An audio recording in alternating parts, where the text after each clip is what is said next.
قالت احداہما یا ابت استاجرہ ان خیر من استاجرت القوی الامین۔ موسیٰ علیہ السلام کا واقعہ اللہ تعالیٰ تفصیل کے ساتھ ذکر فرما رہے ہیں، اور اس واقعے کو کل تک آپ نے پڑھا تھا کہ موسیٰ علیہ السلام نے مدین کے اندر جو اللہ کے نیک بزرگ تھے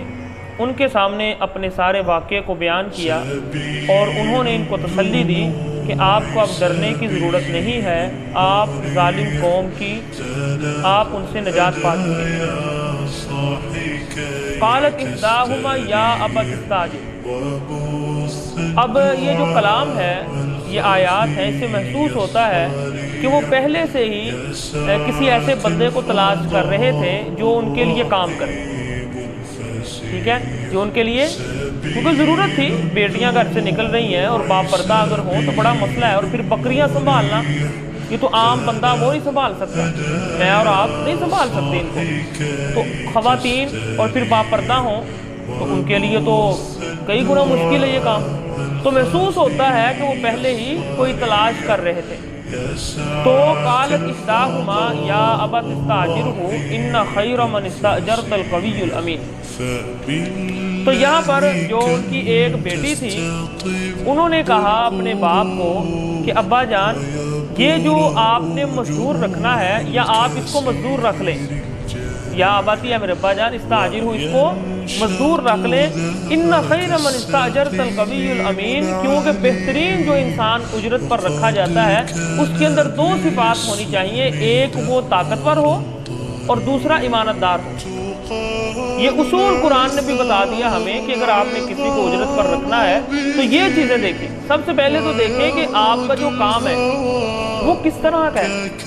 کیا پیپر ورک ہے سارا یا کوئی بھاری سامان اٹھانے والا ہے، اور آپ کے پاس جو مزدوری کرنے کے لیے آیا ہے کیا اس کے پاس اتنی طاقت ہے کہ آپ کا وہ کام سنبھال سکے، وگرنہ وہ آپ کو تنگ کرے گا، دوسرے دن بیمار ہو جائے گا۔ تو سب سے پہلے یہ دیکھیں کیا اس کے اندر اتنی قوت ہے کہ آپ کے کام کو سنبھال سکے، اور دوسرا یہ ہے کہ اس کی دیکھیں اس کا تعلق کہاں سے ہے، لوگوں سے پوچھیں اس کی ایمانت داری کے بارے میں کہ یہ کیسا شخص ہے، ایسے نہ رکھ لیں وگرنہ بعد میں پچھتائیں گے۔ تو یہاں پر انہوں نے کہا کہ یہ طاقتور بھی ہے اور ایمانت دار بھی ہے، اس کو رکھ لیں۔ قال انی ارید ان انکحا کا، اب یہ ایسا تو نہیں ہے کہ انہوں نے بیٹی کی بات سنی تو فوراً ہی کہہ دیا کہ بھئی آپ کے میں بیٹی کا نکاح کرنے لگا ہوں تو آپ یہاں پر مزدوری کریں، سوچا ہوگا، مشورہ کیا ہوگا، اور ویسے بھی آپ دیکھیں 3 دن کا تو مہمان ہوتا ہی ہے، تو رات گزاری ہوگی، 1-1.5 دن رہے ہوں گے تو دیکھا ہوگا کہ کس طرح کا بندہ ہے، تو اس کے بعد جب سب کچھ سوچ لیا سمجھ لیا تو پھر موسیٰ علیہ السلام سے بات کی، انی ارید ان انکحا کا احدی بنتی ہاتین علی ان تأجرنی 8 حجج، 8 حجج۔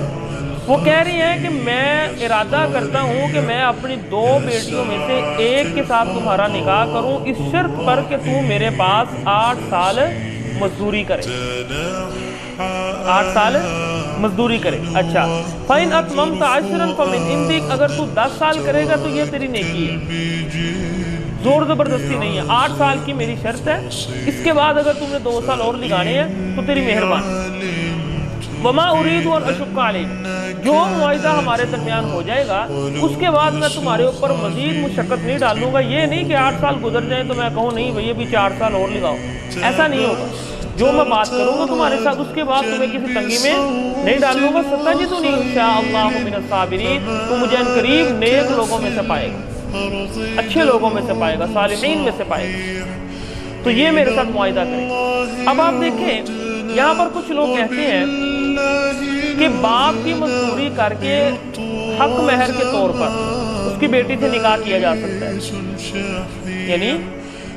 آپ بیٹی کے باپ کی مزدوری کریں اور پھر اس کو کیا بنا لیں، اپنا حق مہر، اور اس عورت سے نکاح کر دیں، تو یہ بات صحیح نہیں ہے۔ حق مہر کا تعلق ہے عورت کے ساتھ، اس کے باپ کے ساتھ نہیں، ٹھیک ہے، وہ عورت کے ساتھ تعلق ہے، نکاح کرنے کے لیے آپ کو عورت کو حق مہر دینا ہوگا۔ یہ جو باپ کے ساتھ ہے یہ آپ سمجھ لیں کہ ایک الگ چیز ہے۔ دیکھیں اگر موسیٰ علیہ السلام وہاں پر کام کریں گے تو کھائیں گے بھی، رہیں گے بھی، لباس بھی چاہیے، مثال کے طور پر ہم سب ہیں، ہم میں سے کچھ لوگ کاروبار کرتے ہیں، گھر کے اندر رہتے ہیں، ہم کاروبار کرتے ہیں، اجرت کرتے ہیں یعنی مزدوری کرتے ہیں، گھر سے کیا لیتے ہیں؟ کھانا پینا رہنا، کوئی ہم نے اپنی لگائی تنخواہ نہیں بھائی۔ تو جس طرح ایک بیٹا رہتا ہے، انہوں نے ایک طرح کا اپنا بیٹا بنایا ہے اس کو، تو یہ نہیں ہے کہ یعنی نکاح انہوں نے کہا تھا میں فوری کر دوں گا، یہ بھی ان کی بڑی دانائی تھی کہ ایک جوان لڑکا ہے، اگرچہ کتنا ہی اچھا کیوں نہ ہو، ان کو تو نہیں پتا کہ انہوں نے آنے والے دنوں میں پیغمبر بن جانا ہے، کتنا ہی اچھا کیوں نہ ہو، لیکن جوان لڑکے کا گھر میں جوان لڑکیاں ہوں تو رہنا مناسب نہیں ہے، اس لیے کہا کہ میں تمہارا نکاح فوری کر دوں گا، لیکن تمہیں یہاں سے جانے کی یا اب میری بیٹی کو لے جانے کی اجازت نہیں ہو، گھر دماد بناؤں گا اور 8 سال تک تم یہاں پر رہو، کیونکہ مجھے بھی ضرورت ہے کسی کی، اس لیے اس شرط پر اگر تم مانتے ہو تو ٹھیک ہے۔ تو انہوں نے کہا بھائی، کیونکہ اب موسیٰ علیہ السلام تو خود چاہتے تھے کہ مجھے کوئی اس طرح کا ٹھکانہ مل جائے، تو اللہ نے یہ بڑا اچھا دونوں کا ہی سسٹم بنا دیا۔ قال ذلک بینی و بینک، تو موسیٰ علیہ السلام نے کہا ٹھیک ہے بھائی، یہ آپ کی اور میرے درمیان ایک معاہدہ ہو گیا ہے، ایم الاجلین قضیت فلا عدوان علی، اب دونوں مدتوں میں سے میں جو مدت بھی پورا کروں گا، فلا عدوان علی، تو آپ میرے اوپر کسی قسم کی زیادتی نہیں کریں گے، اس کے بعد میں جو مدت پوری کرنا چاہوں کروں گا، اس کے بعد آپ مجھے یعنی زیادتی نہیں کریں گے، یہ نہ ہو کہ بعد میں آپ مکر جائیں، اس طرح نہیں کریں گے۔ اور یہ بات دیکھ لیں کہ واللہ علی ما نقول وکیل، جو ہم نے یہاں بات کی ہے اس کے اوپر ہمارا رب جو ہے وہ دیکھ رہا ہے، اللہ کو ہر ایک بات کا پتہ ہے۔ تو یہ ان کا آپس میں معاہدہ ہوا، اس کے بعد پھر وہ سلسلہ چل پڑا، نکاح ہو گیا، یعنی اس معاہدے کے فوراً بعد ہی نکاح ہو گیا، لیکن پھر وہ 8 سال کی مدت یا 10 سال کی مدت وہاں رہے، تو اس کے بعد انشاءاللہ ہم کل پڑھیں گے۔